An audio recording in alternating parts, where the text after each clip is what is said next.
I be moving. Whipping the foreign, I'm cruising. The money I'm speaking is fluent. All of my business booming. Stacking my cash in abundance. All of my family funded. Finally got what I wanted. Life is amazing, I love it. Everyone know that I run it. Yeah, look at me now, I came up. I've been thinking back then when I almost gave up on the game cause I never got in my way. Yo les postos, c'est Sacha, bienvenue dans cette nouvelle vidéo Mercato. Avant de commencer cette vidéo, je tenais à vous dire que cette vidéo est sponsorisée par le site officiel Champions 11 qui vend des maillots du Paris Saint-Germain et de tous vos clubs préférés. Voilà, donc n'hésitez pas à aller cliquer en lien sur leur site. Ils ont tous les nouveaux maillots sur la saison 2020-2021, Paris Saint-Germain, l'AS Monaco, les clubs européens, le Real Madrid, le Barça, l'Inter. Donc n'hésitez pas à aller faire un tour en lien en description. Avant de commencer cette vidéo, je tenais à remercier tous ceux qui ont fait des dons via la cagnotte Paypal, qui est en lien en description. Voilà, cette cagnotte Paypal a été créée pour un petit peu dynamiser cette chaîne YouTube en lui apportant du montage. Je sais que vous êtes beaucoup à m'avoir demandé du montage dans les vidéos, les photos des joueurs, un petit texte avec les sujets. Donc voilà, et comme moi je suis très mauvais, voilà, j'avais fait cette cagnotte Paypal pour peut-être faire une formation de montage ou peut-être payer quelqu'un pour m'apprendre à le faire, les postos. Donc voilà, ainsi que pour changer le décor ou m'acheter un petit fauteuil de gamer. Comme vous le savez, c'est la Hesse. Donc voilà les postos. Donc si vous voulez continuer à donner, le lien de la cagnotte Paypal est toujours en bas en lien en description. Si vous voulez pas donner, vous faites comme vous voulez. En tout cas, merci à tous ceux qui ont donné. Donc on va enchaîner avec les informations mercato, notamment du côté du Paris Saint-Germain où il y a beaucoup à dire. Paris sait enfin où il va, même si pour l'instant il y a 0 recrue. Il y a un match demain contre le Racing Club de Lens avec beaucoup d'absents. On en reparlera. 3 jours plus tard, un match contre l'OM aussi. Et aussi, on va commencer les infos mercato avec l'étranger avant de passer au Paris Saint-Germain. Et on passe à Everton, qui n'a rien payé au Real Madrid pour James Rodriguez. Everton a flairé la bonne affaire. Le milieu offensif colombien, qui n'avait disputé que 14 matchs, toutes compétitions confondues, la saison dernière avec le Real Madrid, rêvait de rebondir dans un club qui le désirait par-dessus tout, alors quand la possibilité de collaborer à nouveau avec Carlo Ancelotti s'est présenté, l'ancien monégasque n'a pas tergiversé. Conscient de la volonté du joueur de rallier l'Angleterre, les dirigeants madrilènes n'ont pas voulu compromettre les chances de James Rodriguez de rebondir ailleurs. La Casablanca n'occulte pas que, malgré son statut de remplaçant avec Zizou, James Rodriguez s'est distingué par son professionnalisme. Et pour favoriser son départ, le Real Madrid a offert l'international colombien sur un plateau à Everton. Donc, Everton n'a pas déboursé le moindre euro pour enrôler James Rodriguez. Annoncé à 25 millions d'euros, Everton n'a rien payé, pas la moindre indemnité pour James Rodriguez. James Rodriguez a débarqué en Angleterre libre comme l'air. Seule condition imposée par le Real Madrid pour finaliser le deal, inclure un pourcentage à la revente. Une aubaine pour le club de Liverpool qui n'a pas sourcillé une seule seconde et a bouclé rapidement le dossier. Voilà comment Everton a sûrement bouclé l'un des coups les plus retentissants de ce mercato à coût réduit. Donc pour Paris, James Rodriguez c'était 40 millions d'euros, après 25 pour Everton mais finalement 0. Abdoulaye Doucouré, Watford, c'était 50 millions pour Paris, là ça a fini à 25 ou 30. Et Alan c'était 60 et pour eux c'est 25. Donc vraiment Everton a vraiment fracassé le Paris Saint-Germain sur ces 3 recrues que Paris voulait à un certain moment. Bref, c'est du passé, on passe à autre chose. L'Olympique Lyonnais est prêt à sortir le chéquier pour Lucas Paqueta, encore une cible du Paris Saint-Germain. Selon la presse italienne, l'OL s'apprêterait à faire une offre à l'AC Milan pour Lucas Paqueta, le milieu de terrain de 23 ans. La Gazzetta dello Sport explique que l'ancien de Flamengo est proche de l'Olympique Lyonnais, qui s'apprêterait à faire une offre de 22 millions d'euros pour ses services. Juninho serait séduit par le joueur milanais et estime qu'un transfert cet été est tout à fait réalisable alors que l'écurie lombarde aurait besoin d'argent pour réinvestir par la suite. La saison dernière, il n'a participé qu'à 24 matchs de Serie A, dont la moitié en tant que titulaire seulement, pour une seule passe décisive. Mais au Brésil, il avait longtemps été considéré comme un grand espoir. Reste maintenant à savoir si l'AC Milan sera disposé à laisser filer le joueur de 23 ans pour cette somme, là où ses exigences seront un peu plus élevées puisqu'il avait coûté 35 millions d'euros en janvier 2019. Là encore une fois, Paris était très intéressé, mais pour nous c'était 40 millions. Apparemment pour l'OL ce serait entre 22 et 25 millions d'euros. 2 poids 2 mesures, c'est quand même incroyable. Incroyable. On continue avec l'Olympique Lyonnais. Memphis Depay force son départ vers le FC Barcelone. Donc on a là le feuilleton qui risque d'animer les prochaines semaines, tant du côté de l'Olympique Lyonnais que du FC Barcelone. Mardi soir, à l'antenne de RMC Sport, Juninho s'offrait une grosse mise au point sur ce dossier, il a 26 ans, et il y a le Barça derrière. Donc aujourd'hui, il est en position de force parce qu'il est en fin de contrat. Si une proposition du Barça arrive, on va réfléchir. Mais on peut le garder sportivement et le perdre libre. Memphis n'a rien demandé avant qu'il parte pour rejoindre sa sélection. Je lui ai posé la question par rapport au Barça. Il m'a dit non, qu'il n'avait rien reçu. A ainsi confié le directeur sportif brésilien. Aulas ferait le barrage. Pourtant, si on se fie aux informations dévoilées par Mundo Deportivo ce mercredi, le néerlandais est bel et bien séduit par le projet du FC Barcelone où il retrouverait Ronald Koeman, qu'il a connu avec la sélection néerlandaise. Le média catalan explique que l'attaquant force pour rejoindre le Barça s'il n'ira vraisemblablement pas au clash avec le club rhodanien.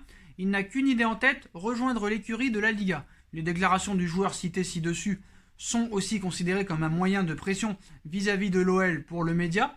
Toujours selon la publication ibérique, il ne veut pas entendre parler de prolongation avec l'OL alors que son contrat expire dans un an. Le seul obstacle dans cette histoire n'est autre que Jean-Michel Aulas, qui se montrerait assez dur dans les négociations avec ses homologues du Barça. Les Barcelonais estiment que l'ancien de Manchester United vaut un montant situé entre 20 et 25 millions d'euros, ce qui ne serait pas suffisant pour le président lyonnais. Bartomeu et compagnie savent donc à quoi s'en tenir pour Memphis Depay. Donc, on continue avant de parler du Paris Saint-Germain. Il y a beaucoup de choses à dire sur le Paris Saint-Germain, mais on enchaîne toujours au Barça avec Jorginho Wijnaldum, qui lance le bras de fer avec Liverpool. Donc voilà. Donc ce mercredi, The Independent explique que ce n'est pas encore officiel et que fait encore avec le Barça. Donc Memphis Depay, Jorginho Wijnaldum sont courtisés. Ces deux pistes sont connues et sont plus ou moins au même stade, celui des négociations. Concernant Wijnaldum, son nom a été le premier à sortir dans la presse quand Ronald Koeman a été nommé à la tête du Barça. Les joueurs des Reds est apparu immédiatement comme la priorité du nouveau coach catalan, qui le connaît très bien pour l'avoir dirigé en sélection néerlandaise entre 2018 et 2020. Il y a quelques jours, la presse hollandaise révélait que son transfert était en très bonne voie, voire même déjà bouclé, mais Wijnaldum veut que Liverpool baisse son prix. Mais ce mercredi, The Independent explique que ce n'est pas encore le cas. Le média anglais précise que Jorginho Wijnaldum va retourner aujourd'hui à Melwood, le centre d'entraînement des Reds, et y rencontrer son entraîneur Jürgen Klopp à son retour de sélection. Les deux hommes vont évoquer son avenir puisqu'il reste une année de contrat au milieu de terrain, une prolongation qui n'est visiblement pas une priorité pour le joueur qui ne s'est pas entendu avec son club sur la durée d'un nouveau bail. Le milieu a déjà le Barça en tête et il fera tout pour y aller, assure de son côté Sport. Pourtant, dans l'idéal, Liverpool aimerait le conserver et se séparer plutôt d'éléments indésirables dans l'entrejeu, tout en ajoutant éventuellement Thiago Alcantara, mais l'ancien joueur de Newcastle est déterminé à rejoindre Koeman au Barça, un club qui ne compte pas mettre les 17 millions d'euros demandés par Liverpool pour racheter sa dernière année de contrat. Le Barça, qui serait prêt à mettre jusqu'à 12 millions d'euros, estime que c'est un prix excessif pour un joueur pratiquement trentenaire et qui sera libre dans un an. Wijnaldum semble être d'accord, lui qui tente de convaincre Liverpool de baisser le prix. Le bras de fer est donc lancé. On passe encore à Barcelone, on enchaîne, à Antoine Griezmann qui lâche ses vérités sur Léo Messi et sur son avenir. Antoine Griezmann s'est exprimé sur sa situation au FC Barcelone et sur sa relation avec Léo Messi pour la première fois depuis l'épisode du vrai faux départ de l'Argentin. Le Français compte bien rester au Barça et afficher une meilleure entente technique avec la Pulga, donc voilà. Les temps sont agités au FC Barcelone, mais le pire a été évité. Léo Messi ne quittera normalement pas son club de toujours comme il le souhaitait initialement, refroidi par la position du président Bartomeu qui ne lui a pas ouvert la porte malgré ses promesses, comme l'a révélé le joueur argentin. Pour beaucoup d'observateurs, le fait de voir Messi poursuivre l'aventure en Catalogne est une mauvaise nouvelle pour Antoine Griezmann, dont la relation technique avec la Pulga fut loin d'être satisfaisante la saison passée. Si Messi reste, alors Griezmann pourrait partir. Pouvait-on même lire dans la presse espagnole, pour la première fois, le vrai faux départ de Messi. Antoine Griezmann s'est exprimé sur le sujet à RTL et a évoqué son entente avec son célébrissime le coéquipier. Il cite « Oui, ça se passe bien, on s'entend très bien en dehors du terrain. Après, c'est comme avec Kylian, au début, je ne trouvais pas les passes. J'ai eu besoin de beaucoup de temps pour le trouver, mais ça va venir avec Léo. J'ai hâte d'y arriver, de prendre du plaisir » à glisser Griezmann, concédant ainsi ses difficultés à s'épanouir sur le terrain avec Léo Messi, donc Antoine Griezmann va rester au Barça. Il a ensuite assuré que son avenir s'écrivait bien du côté du Camp Nou, malgré les nombreuses rumeurs qui fleurissent à son sujet. Il poursuit: oui, je ne sais pas pourquoi les gens inventent un peu des destinations pour voir si un jour ils vont trouver. Je suis très bien là-bas, j'ai la confiance du club et du coach, donc je suis bien, c'est une saison très compliquée pour tout le monde. Là, on repart de plus belle. Donc requinqué par son séjour en équipe de France, Griezmann repart donc le couteau entre les dents, déterminé à enfin s'intégrer pleinement dans le jeu du FC Barcelone. Y parviendra-t-il sous les ordres du nouvel entraîneur Ronald Koeman? C'est ce qu'il espère. J'ai très envie de connaître le nouveau coach personnellement, même si j'ai déjà parlé avec lui au téléphone, mais ce n'est pas pareil en face à face. Hâte de retrouver les coéquipiers et envie de tout faire pour gagner des trophées. Ça a été une saison blanche, ça faisait très longtemps pour le Barça et j'ai envie d'aider mes coéquipiers pour gagner. Donc voilà qui est dit. On enchaîne avec les infos et au Real Madrid, le rival du FC Barcelone. Le Real Madrid en a marre et la très mauvaise contre Eden Hazard. Les dirigeants du Real seraient passablement énervés par le comportement d'Eden Hazard pendant cette trêve internationale. Eden Hazard avait sûrement rêvé de mieux pour sa première saison au Real Madrid. L'international belge, entre pépins physiques et prestations assez moyennes, n'a pas convaincu grand monde à Madrid, du moins. Il n'a pas encore justifié les 100 millions d'euros, voire les 160 millions d'euros, parce que ça aurait été le vrai coût du transfert apparemment, déboursé pour lui il y a un peu plus d'1 an maintenant. Pire encore, certaines informations publiées en Belgique ces derniers jours expliquaient que le Diable Rouge avait en réalité coûté 160 millions d'euros. Quoi qu'il en soit, le principal concerné compte bien mettre compte bien mettre tout ça derrière lui. Et la presse espagnole révélait récemment qu'il a suivi un traitement pour remettre sur pied cette cheville droite qui lui a posé tant de soucis cette saison. Comme l'explique le quotidien AS, l'ailier de 29 ans s'est mis sa direction à dos pendant cette trêve internationale. Ainsi, le Real n'a pas compris les agissements du joueur pendant la trêve. Après avoir fait le forcing pour qu'il ne soit pas convoqué, sans succès, le champion de la Liga est passablement énervé par le fait que le joueur soit resté jusqu'à la fin du stage sans avoir joué la moindre minute. Thibaut Courtois est par exemple rentré à Madrid en avance vendredi dernier.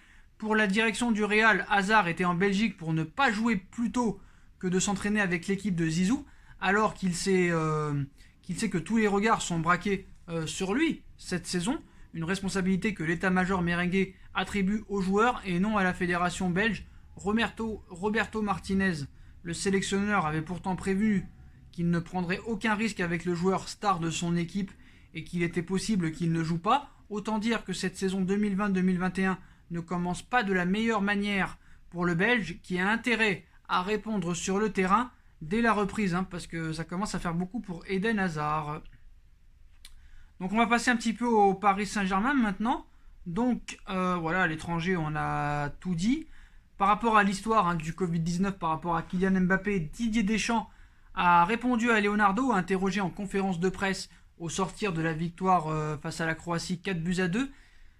Dédé a répondu à la sortie du secteur sportif, du directeur sportif du PSG Leonardo au sujet du test positif de Kylian Mbappé.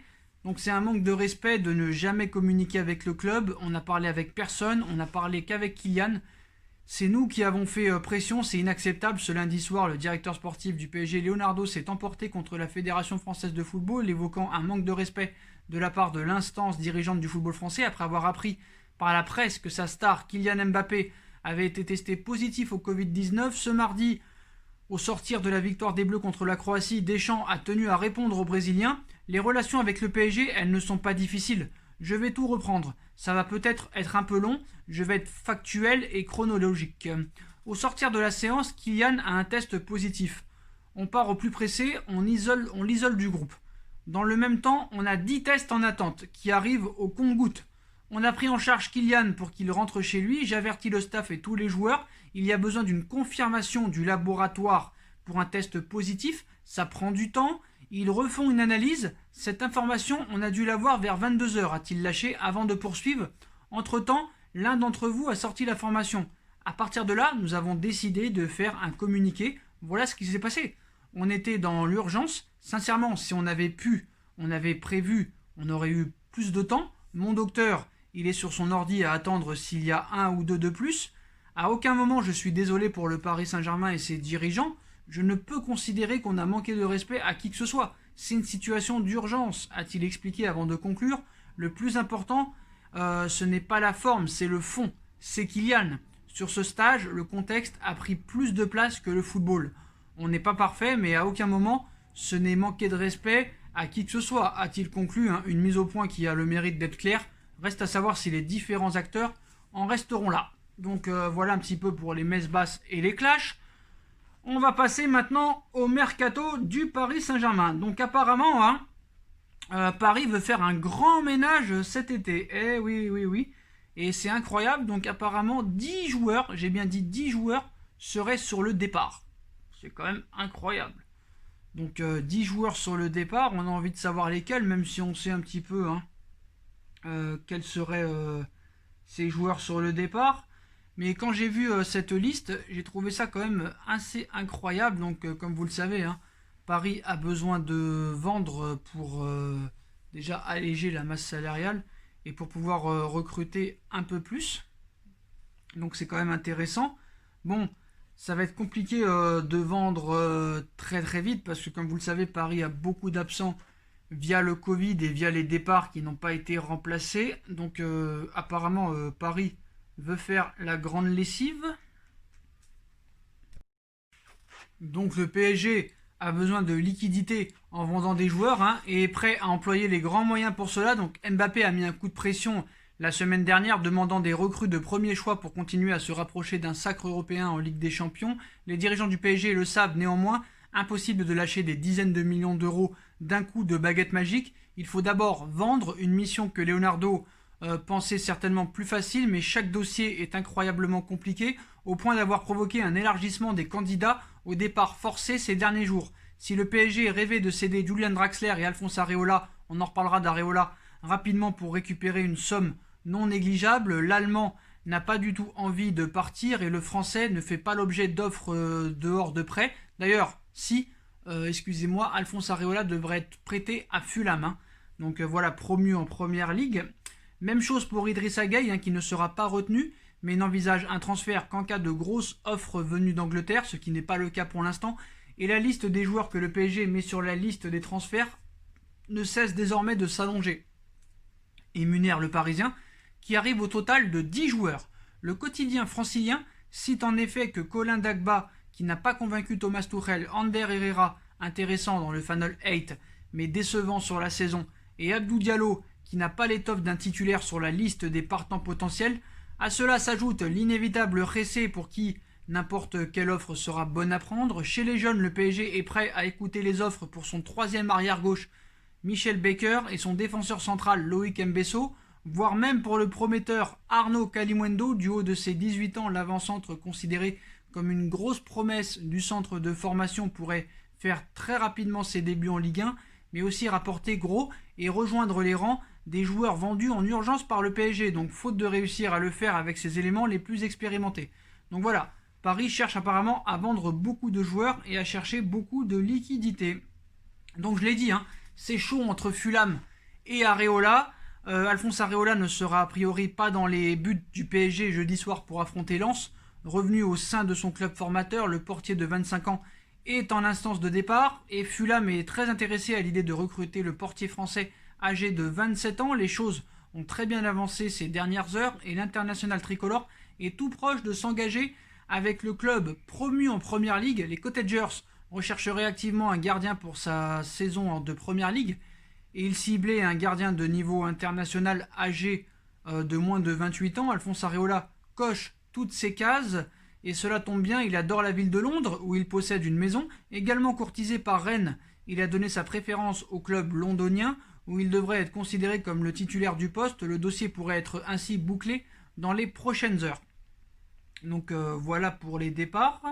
On poursuit avec le Paris Saint-Germain. Donc ça coince pour Alaba. Donc Alaba serait finalement sur le départ du Bayern de Munich. L'avenir de David Alaba n'est pas scellé. L'international autrichien et le Bayern n'ont pas trouvé d'accord pour une prolongation de contrat. Un départ reste possible, une prolongation ou un départ.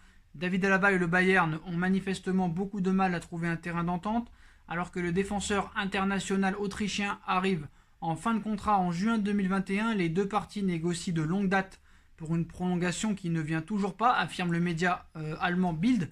Le PSG est à l'affût. Des semaines de discussion vaines jusque-là. Pourtant, le dernier vainqueur de la Ligue des Champions semble vouloir conserver son défenseur central qui peut également évoluer sur le côté droit. Le Bayern devra néanmoins faire un nouvel effort car le joueur n'entend pas rester sans signer un nouvel accord. Un jeu de poker menteur qui pourrait se transformer en aubaine pour plusieurs clubs européens, dont le Paris Saint-Germain, désireux de le recruter. Et si sa valeur est estimée à 65 millions d'euros par le site spécialisé Transfermarkt, un éventuel départ pourrait se négocier pour beaucoup moins, car il lui reste qu'un an de contrat. Hein. Mais si Leonardo et Tuchel sont d'accord, le joueur lui aurait plutôt des vues sur la Liga espagnole. Donc voilà, ils ont toujours des vues sur d'autres clubs. Hein. Personne ne veut venir au Paris Saint-Germain. Et quand un joueur veut venir au Paris Saint-Germain, c'est le double que la somme initiale. Donc c'est assez marrant. Donc on passe à Serginho Dest. Paris est très intéressé par le joueur. Il y aurait des discussions à l'heure actuelle entre l'Ajax et le Paris Saint-Germain. L'Ajax demanderait 25 millions d'euros. Donc Serginho Dest intéresse bien le Paris Saint-Germain. Comme évoqué aux Pays-Bas, le jeune latéral droit de l'Ajax est ciblé par le PSG pour une arrivée au mercato d'été. Aucune offre n'a pour l'instant été faite, mais l'éventualité séduit toujours les deux parties. Donc Thomas Meunier est parti, vous le savez. Leonardo est à la recherche d'un nouvel élément pour occuper le couloir droit de la défense aux côtés de Thilo Kehrer et Colin Dagba. Et pendant que l'arrivée peut-être se dessine de Bellerin, on en reparlera plus tard, le directeur sportif brésilien a ciblé un autre jeune talent, Serginho Dest, impressionnant sous le maillot de l'Ajax cette saison. Le défenseur droit va quitter les Pays-Bas pour un transfert qui devrait tourner autour des 20 millions d'euros. Le PSG, loin d'être la seule grosse écurie sur le dossier, l'a mis sur sa shortlist. Des discussions existent entre le club champion de France et l'entourage du joueur, mais aucune offre n'a encore été transmise à l'Ajax. À 19 ans, Serginho Dest voit d'un bon œil l'intérêt parisien, à la fois comme une nouvelle étape pour sa carrière, que comme une opportunité d'avoir du temps de jeu. Donc voilà, on va passer à monsieur Bellerin. Donc apparemment, Bellerin à droite, ça reste la priorité numéro 1. Paris a fait une offre de 30 millions d'euros avec divers bonus pour s'attacher les services du Gunners. Donc où on en est réellement dans ce dossier? Donc le PSG est en tête devant les autres clubs pour la signature d'Hector Bellerin. Le joueur veut un nouveau challenge et Arsenal est prêt à le vendre contre environ 35 millions d'euros. Donc Paris discute avec son clan, l'optimisme règne. Le FC Séville et le Barça le suivent aussi, mais voilà. Apparemment, peut-être que Hector Bellerin va devenir la première recrue au Paris Saint-Germain. Donc moi, ce que j'en pense réellement, moi, franchement, il n'est pas impressionnant. Je pense que 35 millions d'euros, c'est très très très très cher. Moi, je préfère compter sur un joueur comme Serginho Dest. Voilà. Donc, en tout cas, le gros coup, Hector Bellerin prend forme. Donc, voilà les postaux. Le PSG est idéalement placé pour Bellerin. Donc en effet, ces derniers jours, The Athletic révélait que Leonardo était entré en contact avec l'entourage du latéral droit d'Arsenal dont le contrat court jusqu'en juin 2023. Léo aurait également intensifié les discussions avec les Gunners au point que selon les informations du Télégraphe, le PSG aurait déjà formulé une première offre s'élevant à 28 millions d'euros à laquelle s'ajouterait 5 millions d'euros de bonus. Et ce mercredi, The Independent en rajoute une couche, assurant que le club parisien est en pole position dans la course à la signature de l'Espagnol. Le média britannique assure que le PSG est le club le plus intéressé par Hector Bellerin et devance la concurrence en étant très en avance en ce qui concerne les discussions avec l'entourage du joueur. Arsenal attendrait 38 millions d'euros pour lâcher son latéral droit et espère au total récupérer 55 millions d'euros cet été grâce à la vente de ses joueurs afin de pouvoir se renforcer dans la foulée, notamment au milieu de terrain où les noms de Thomas Partey et Houssem Aouar reviennent avec insistance. Mikel Arteta ne serait donc pas opposé à la vente d'Hector Bellerin, d'autant plus qu'avec Cédric Soares et Ainsley Maitland-Niles, les Gunners possèdent deux autres joueurs à ce poste, ce qui ne contraint pas le club londonien à se mettre en quête d'un nouveau successeur à Bellerin en cas de départ. C'est donc la raison pour laquelle, toujours selon The Independent, l'optimisme règne au sein de toutes les parties quant à la possibilité de boucler ce transfert, alors que les discussions sont toujours en cours entre le PSG et l'entourage du latéral de 25 ans. Donc voilà les postaux.